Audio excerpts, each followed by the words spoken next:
Penasihat hukum keluarga ADP Nikolai Aprilindo kembali mengungkap peran sosok wanita bernama Farah dalam misteri kematian Arya Daru Pangayunan.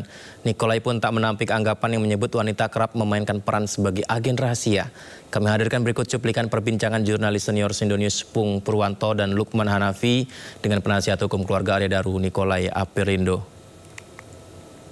Agak ini saya baru ini kan dulu pernah kita ngobrol kan Bang Niko ketika 2 minggu lalu ya atau berapa lah yang Bang Niko belum resmi jadi PH jadi penasihat hukum, tapi Bang Niko waktu itu sudah meneropong jauh.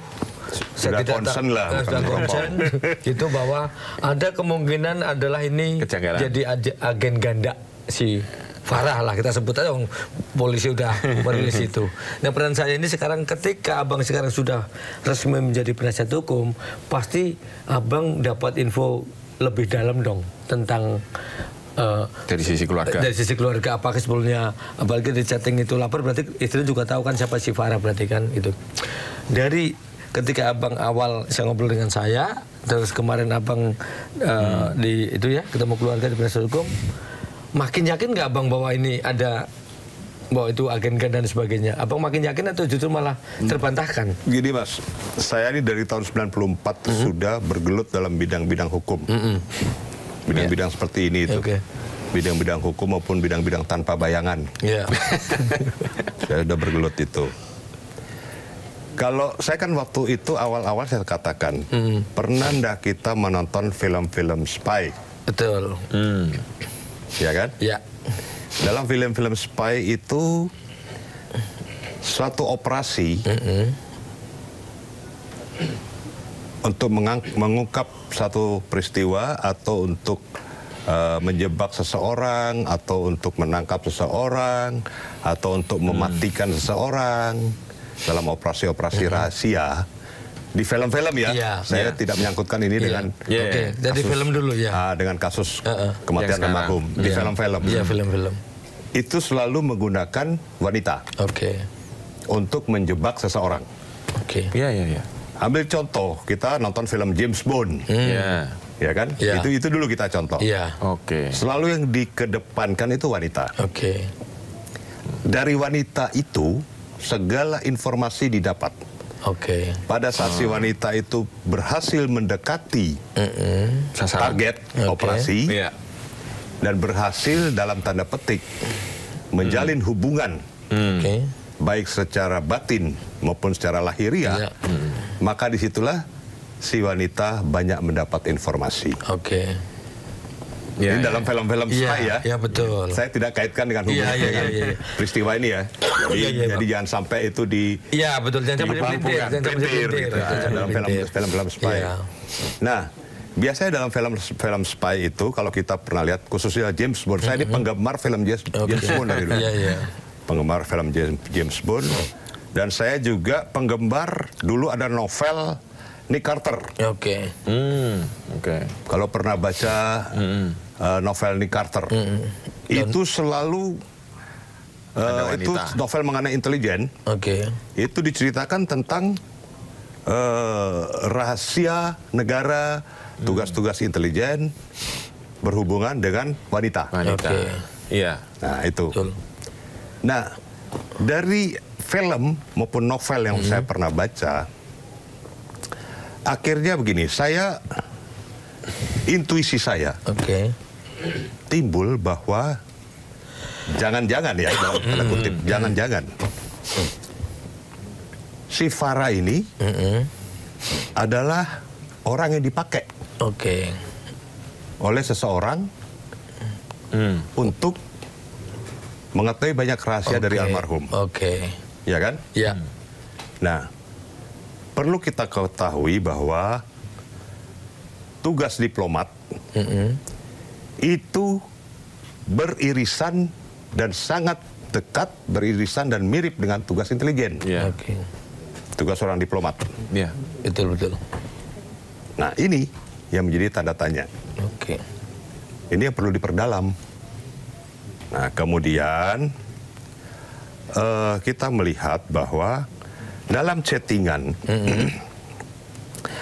antara almarhum ke istrinya, Itu ada disebut beberapa nama. Oke. Satu namanya Pak Sam, satu Mbak Lena, satu Mbak Oki. Oke. Nah, peran dari 3 orang ini apa? Apakah orang-orang ini sudah diperiksa oleh pihak penyelidik?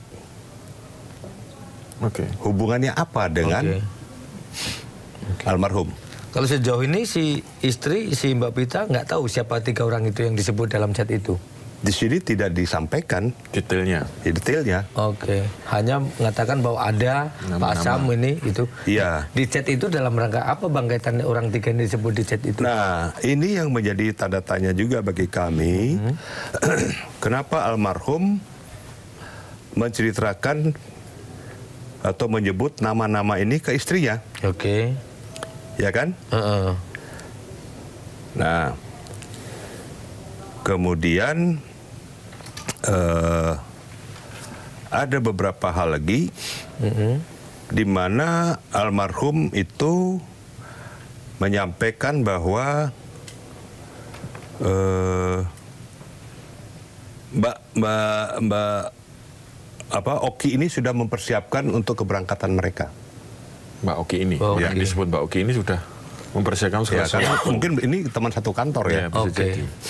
Mbak Oki ini mempersiapkan si almarhum sama keluarga untuk berangkat ke sana. Ya, sudah mempersiapkan segalanya untuk keberangkatan.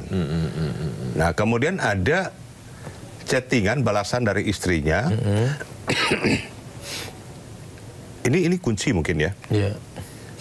Semoga Pak Dubes berada di pihak kita. Pak Dubes ya? Pak Dubes. Ini sebut nama Dubes, sebut Dubes loh. Nah, Dubes mana baru diudah ya Dubes yang ini. Finlandia. Karena ini rencananya kan ke Finlandia. Yang nyebut semoga Pak Dubes berpihak pada kita itu istrinya. Istrinya si ADP. Ya, setelah mungkin ADP curhat ke istrinya. Gitu. Nah, ini perlu didalamin. Nah, sejauh ini kemarin sempat ini si istrinya waktu di itu sempat sedikit ngasih curhat nggak, apa sih curhat apa gitu sampai dia ngebalas itu? Nah, waktu ketemu istrinya kan dalam keadaan goncang sekali.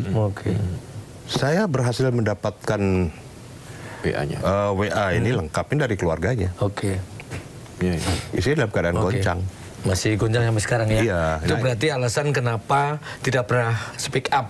Ya, betul. Bukan karena menerima berarti ya? Bukan. Istrinya dalam keadaan goncang dan mengarah ke depresi.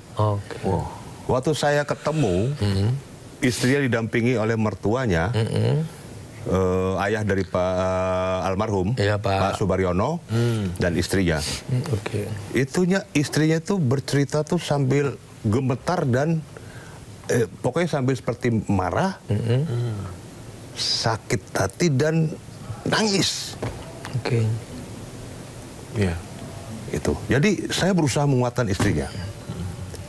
Saya bilang istrinya, Mbak Pita harus speak up, harus kuat. Kalau Mbak Pita nggak kuat, sekarang publik bertanya-tanya. Kemana istrinya?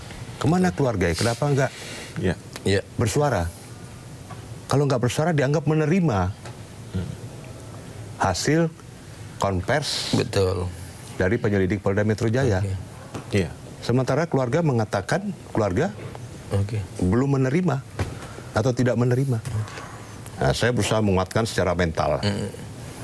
Akhirnya istrinya bangkit. Sementara dapat bangkit sementara. Ya mudah-mudahan. Dan bisa saya tanya, Mbak Pita betul memberikan kuasa ke kami untuk mengungkap kasus ini, mengungkap permasalahan ini, bukan kasus, permasalahan ini. Setelah saya berkali-kali memberikan penguatan-penguatan, akhirnya dia bilang, saya memang ingin diungkap. Itu ya kalimatnya. Tapi saya tidak tahu mau bicara ke siapa.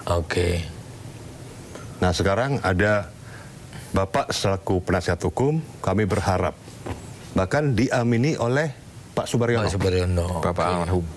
Ya, Bapak almarhum. Akhirnya Mbak Pita menandatangani surat kuasa. Untuk kami, untuk saya dan Pak Dwi Librianto.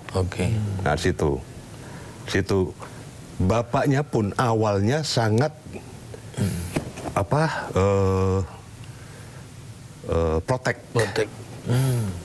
Tapi setelah mendengar penjelasan kami bahwa kami kalau diminta jadi kuasa hukum, kami akan membantu dari sisi kemanusiaan dan hak asasi manusia dan demi kepentingan hukum almarhum maupun keluarga almarhum.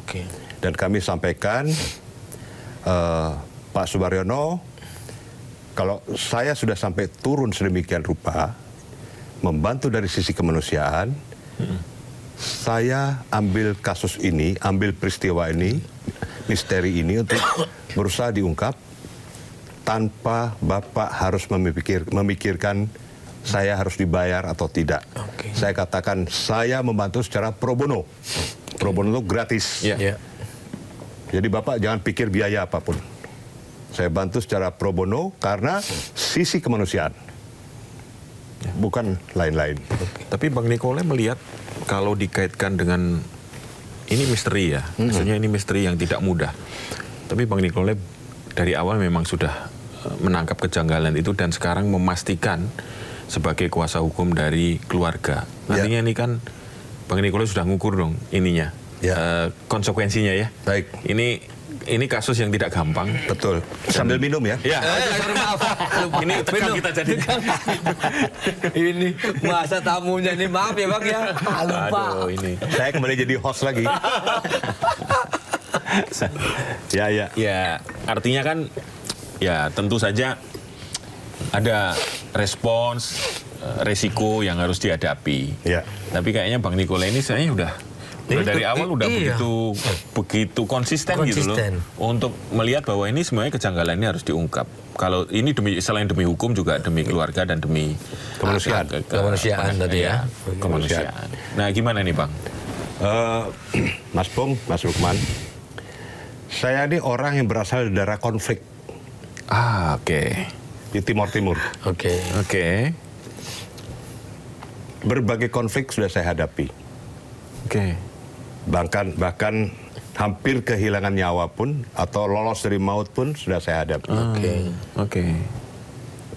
Ketika kemarin saya menjadi Dirjen Instrumen dan Penguatan HAM, Kementerian HAM RI, saya sempat ditugaskan ke Nduga, Papua Pegunungan, di mana Nduga itu daerah merah, merah sampai menjadi daerah hitam, seperti yang sangat angker penembakan ya. Iya, tidak ada satu pejabat tinggi negara pun sebelum saya ke sana berhasil sampai di Nduga dan nginap saya di Nduga. Jadi saya sudah tahu. Resiko yang akan saya hadapi apa. Dan tidak semua orang berani nih mengambil posisi ini. Saya berpikiran bahwa saya sekarang sudah umur 60-61 ya. Saya tidak mencari panggung. Betul. Yang saya ingin lakukan adalah saya mencurahkan ilmu yang ada pada saya, jiwa raga yang ada pada saya untuk menolong sesama manusia, menolong warga negara, menolong masyarakat yang betul-betul dalam keadaan terjepit dan susah.